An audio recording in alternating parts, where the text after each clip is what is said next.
அடுத்து free ஃபயரும் update பண்ணி நான் விளாட்றது உங்களுக்கு வீடியோ அனுப்புகிறேன்.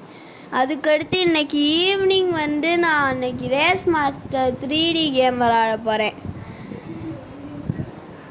பார்ட் 1, பார்ட் 2, பார்ட் 3, அதுவும் விஐபி மேட்ச்சு.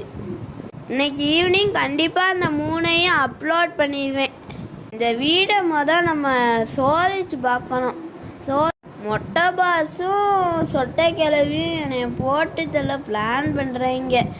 ஏன் மொட்டை பாஸுன்னு சொல்கிறேன்னா, அந்த கிராண்ட்பா வந்து அன்னைக்கு ஒரு வாட்டி கிராணி 3 விளாண்டதில் நான் 5th டேலேயே அவுட் ஆகிட்டேன். அந்த 5th டேயில் அவுட் ஆகும் போது கிராணி தீப்பெட்டியை பற்ற வச்சு காருக்குள்ளே போட்டா. பற்றிச்சு, வெடிச்சிச்சு. கிராண்ட்பா அப்படியே துப்பாக்கி அவன் தோல் மேலே போட்டு கண்ணாடியை போட்டு பாஸ் மாதிரி நடக்க ஆரம்பித்தான். டூன்னு மியூசிக் வேறு வந்துச்சு. இதுக்கு அவனுக்குலாம் நல்லபடியாக இந்த தேங்காய் அச்சோ கிடச்சி. இந்த தேங்காவை 2ஆக பொளந்து என்ன இருக்குன்னு பார்ப்போம். சேஃப்கி கிராண்ட்பா மேக்கப் ரூம்லனா இருக்குது, போய் பார்க்கலாம் அந்த மேக்கப் ரூமை. அவனுக்குனா அந்த மொட்டைவனுக்குனா என்ன மேக்கப் பண்ணுறானோ, அவன் மூஞ்சிக்கு இந்த மேக்கப்புக்கும் சலிக்கலை. இந்த கிராணி கேம் ஃபுல்லாக ரொம்ப ஆச்சரியமாக இருக்குது. கிராணி 2ல் கிராணி பாத்திரம் கழுவிட்டு இருக்கா. கிராணி 3ல் கிராண்ட்பா மேக்கப் பண்ணியிருக்கான். நாங்களோட நினச்சேன் கேர்ள்ஸ் மட்டும்தான் மேக்கப் பண்ணுவாங்கன்னு.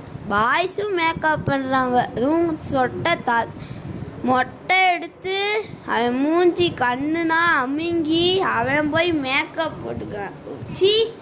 கருமா. நம்ம பேசி இந்த நேரத்தில் இந்த டெடி கிடச்சிருக்கு. இந்த டெடியை போய் வச்சா கிராணி கட்டின தொட்டிலில் போய் போட்டால் அந்த டெடியோட அம்மா ஆன்னு வாய வச்சுருப்பா. ஸ்லெண்ட்ரினா ஏதாச்சும் பிச்சை போட்டுட்டு போவான். அதுவும் அவள் வாமிட் எடுத்து வச்ச கீயானா கொடுப்பா. பேட்லாக்கி தேவையே இல்லை. நம்ம ஈஸியாக எஸ்கேப் ஆக இந்த பேட்லாக்கியை வச்சு இந்த ஜாரை சுட்டு தண்ணிக்குள்ளே முக்கி எவ்வளோ நேரம் இந்த பேட்லாக்கி ரூமுக்கு.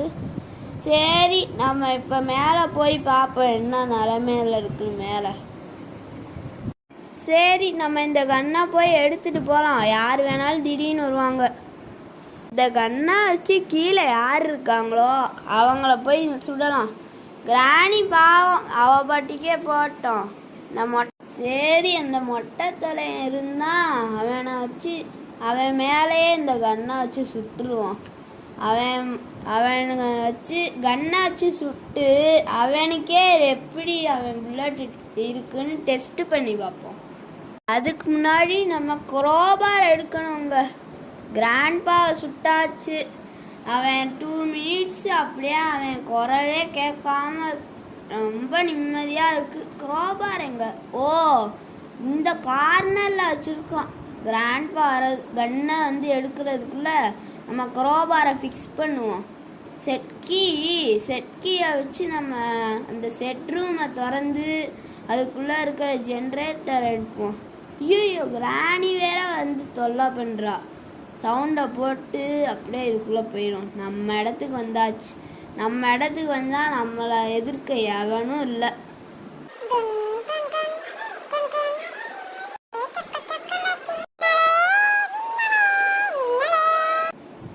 போதும் பாட்டெல்லாம் அவள் போயிருப்பா நீ பாடுறதுக்குள்ள.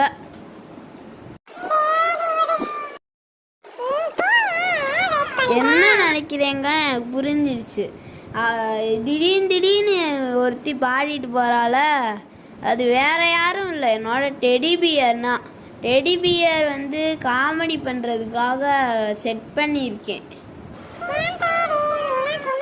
சரி, நம்ம இந்த செட்கியை எடுத்துகிட்டு நம்ம செட் ரூமுக்கு போகலாம். ஐயோ, இந்த கிராணி வேறு மெயின் டோருக்கு நடுவில் போகிறா. அதுக்குன்னா நம்ம 2 டோர் வச்சதே இப்போ நல்லதுன்னா. இந்த இதில் என்ன இருக்குது? எலக்ட்ரிக் ஸ்விட்ச் தேவையில்ல. நெக்ஸ்ட்டு நம்ம ஜென்ரேட்டர் கேபிளை போய் எடுக்கலாம். அது 2nd ஃப்ளோரில் இருக்குன்னு நினைக்கிறேன். வாங்க பார்க்கலாம்.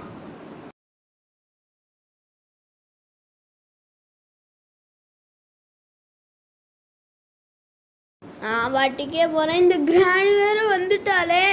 இது வரைக்கும் கிராணி திடீர்ல யாராச்சும் கபடி விளாண்டுருக்கீங்களா? நான் இந்த காரை நடுவில் வச்சு கபடி விளாண்டு நான் அவளை ஏமாற்றிட்டு கபடின்னு சொல்லி பொய் சொல்லிட்டு ஓடிட்டேன். இப்போ நம்ம போய் மேலே போய் நம்மளோட ஜென்ரேட்டர் கேபிள் எடுக்கலாம்.